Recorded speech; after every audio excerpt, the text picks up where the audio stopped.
سوال انہوں نے یہ کیا ہے کہ عام آدمیوں کو بھی کچھ طاقتیں ہوتی ہیں جو وقت کے لحاظ سے غیر معمولی نظر آتی ہیں، اور انبیاء کو بھی طاقتیں ہوتی ہیں جو خدا تعالیٰ عطا فرماتا ہے. ان دونوں میں فرق کیا ہے؟ کئی قسم کے فرق ہیں جو حضرت مسیح موعود علیہ السلام نے بیان فرمائے ہیں.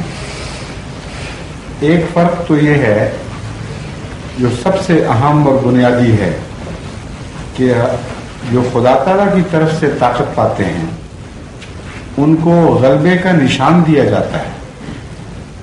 صرف کوئی تماشا نہیں دکھاتے بلکہ ان کے ساتھ تائیدات سماوی موجود ہوتی ہیں، اور جو ان سے ٹکراتا ہے وہ توڑا جاتا ہے اور ان کو خدا غالب کرتا ہے.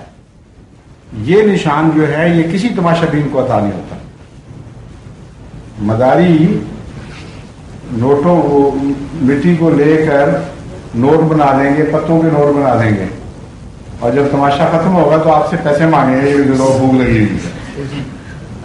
اس کا مطلب یہ ہے کہ ان کے ساتھ غلبہ کوئی نہیں ہے. لیکن اللہ تعالیٰ اپنے بندوں کے ساتھ ایسا سلوک فرماتا ہے کہ ان کو غیر کے احتیاط سے بالا کر دیتا ہے. جب وہ بڑی طاقتوں سے بھی ٹکر لیتے ہیں تو بڑی طاقتیں ٹوٹ جاتی ہیں، وہ غالب آ جاتے ہیں. کسی مداری میں یہ طاقت نہیں ہوتی. بڑے بڑے عجیب مداری گزرے ہیں لیکن فرعون کے سامنے جھکتے ہی رہے اور عاجزی کرتے رہے. اگر جادو میں کوئی قوت یا ایسی قوت ہوتی جو انسان کو کچھ کا کچھ بنا دیتی تو پھر ان کو جھکنے کی کیا ضرورت تھی؟ ہمیشہ ہی درباری رہے یہ لوگ. اس لیے ان دونوں چیزوں میں نمایاں فرق، اصل فرق یہی ہے. دوسرا فرق یہ ہے کہ وہ لوگ ایک علم کماتے ہیں اور معروف بات ہے یہ، جس طرح انہوں نے ذکر کیا کہ تپسیا کرنے والے بھی اگر کوئی میسمرزم سیکھتے ہیں یا کوئی ایسی قوت پا جاتے ہیں، مبالغہ تو بہت ہے لیکن اس کو چھوڑ بھی دیں تب بھی کچھ نہ کچھ تو بہرحال ہے ان کے پاس. وہ عمریں گزار دیتے ہیں ان علوم کو کمانے میں.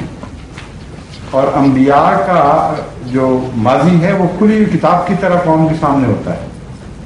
نہ کبھی انہوں نے وہ علم کمائے، نہ انہوں نے ان سے کبھی وہ رونما ہوئے. یعنی یہ تو ہو ہی نہیں سکتا کہ ایک آدمی بچپن سے ایک علم سیکھ رہا ہو اور اسی دن سے فیصلہ کر لے کہ 40 سال کے بعد اکٹھے کر کے بتاؤں لوگوں اور نبوت کا دعویٰ کروں گا.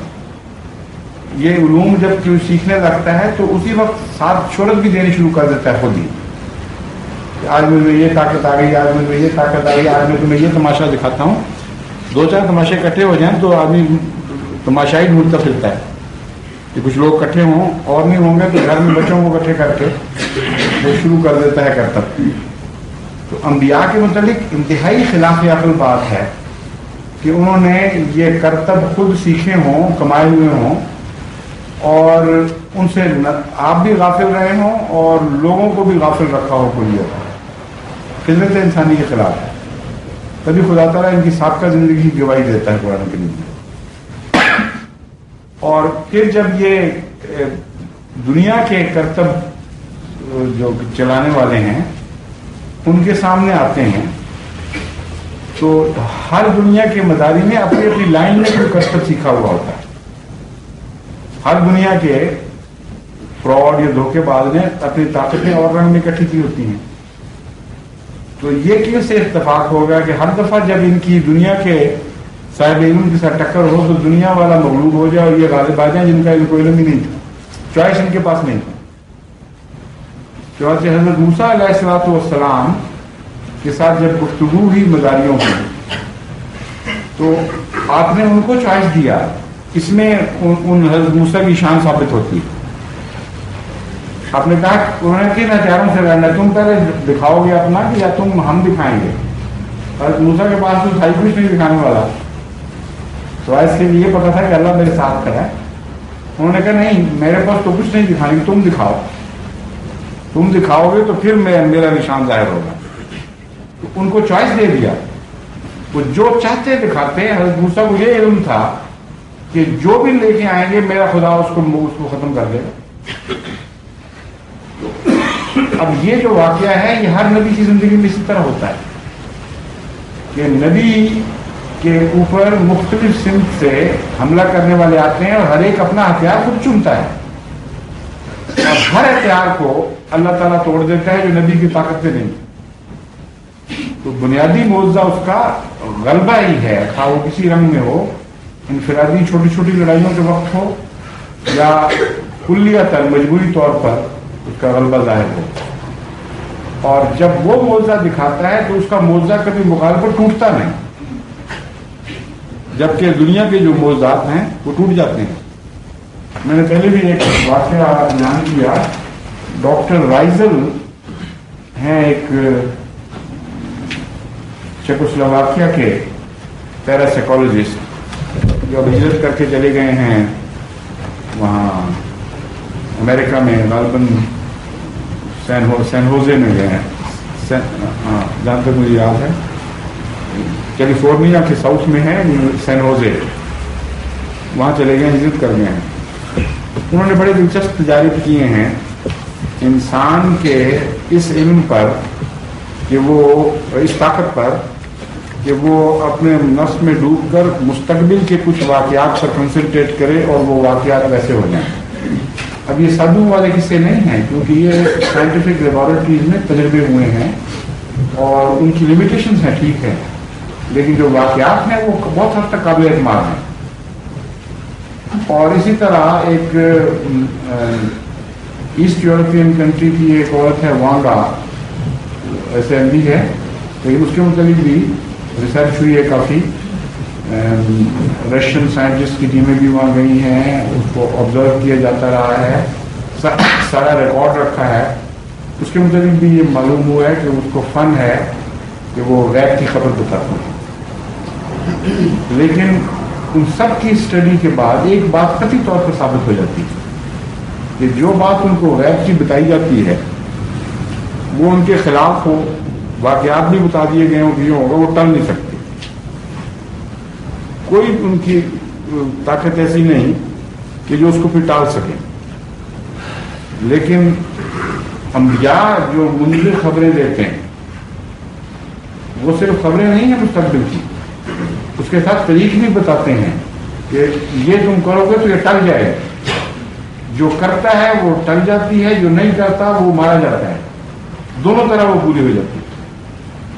اس لحاظ سے جس پیشگوئی پر غیر احمدی سب سے زیادہ حملہ کرتے ہیں وہ سب سے زیادہ شاندار پیشگوئی ہے محمدی بیگم. کیونکہ اگر ایک واقعہ ہونا ہو اور ٹل جائے تو لوگ کہیں گے اتفاقاً ہونا ہی نہیں تھا، اور اگر ہو جائے اور ٹلے کوئی نہ تو لوگ کہیں گے تم بھی ایک پیشگوئی کرنے والے ہو، تمہارے پاس یہ کوئی علاج نہیں ہے کہ اس واقعے کو ٹال سکو. اگر خدا کے پاس طاقت ہے تو جو انذار کر سکتا ہے وہ تبشیر بھی کر سکتا ہے. دونوں طاقتیں ہونی چاہیے. تو میرے نزدیک وہ ایک پیشگوئی جس میں یہ دونوں ضدیں اکٹھی ہو گئی ہیں، حیرت انگیز عظیم الشان پیشگوئی ہے. ایسی کوئی اور پیشگوئی آپ کو نظر آئے گی تو بہت شاذ کے طور پر نظر آئے. چنانچہ مرزا احمد بیگ اس بات کا مظہر بن گیا کہ اس نے دفاعی کیا اور عین پیشگوئی کے مطابق وقت مقررہ کے اندر اندر مارا گیا. اور مرزا سلطان بیگ نے دفاعی نہیں کیا بلکہ عارضی اور انکساری کی. اور مرزا احمد بیگ کے خاندان کی عورتوں نے توبہ کی، احمدی ہوئی. خفیہ عنایت ہمارے میں نے بھی دیکھی ہوئی ہیں، وہ بھی انہیں کی خاندان کی تھی. مرزا احمد بیگ کی ہمشیرہ تھی یا ہمشیرہ تھی، وہ خفیہ عنایت کہتے تھے ہم ان کو. وہ کثرت سے ان کے خاندان میں احمدی ہو گئے. اور تو بھی جس طرح الہام کے الفاظ تھے، عورتوں نے خصوصیت سے توبہ کی. اور مرزا سلطان بیگ نے بھی رسول صلی اللہ علیہ وسلم کے دعا کے خط لکھے اور جیسا کہ پیشگوئی میں تھا وہ انذار ٹائم ہے. اب یہ دو باتیں ایک جگہ اکٹھی ہیں اور دنیا کی پیشگوئیوں میں یہ نہیں ہوتی، یا وہ جھوٹی بن نکلتی ہے. یہ نہیں کہ وہ طریق بتاتے ہیں اس طرح کرو گے تو ٹل جائے گا، یہ توبہ کرو، استغفار کرو. وہ ایک گپ مارتے ہیں انسینٹ کوئی بات اور وہ بالکل جھوٹی نکلتی.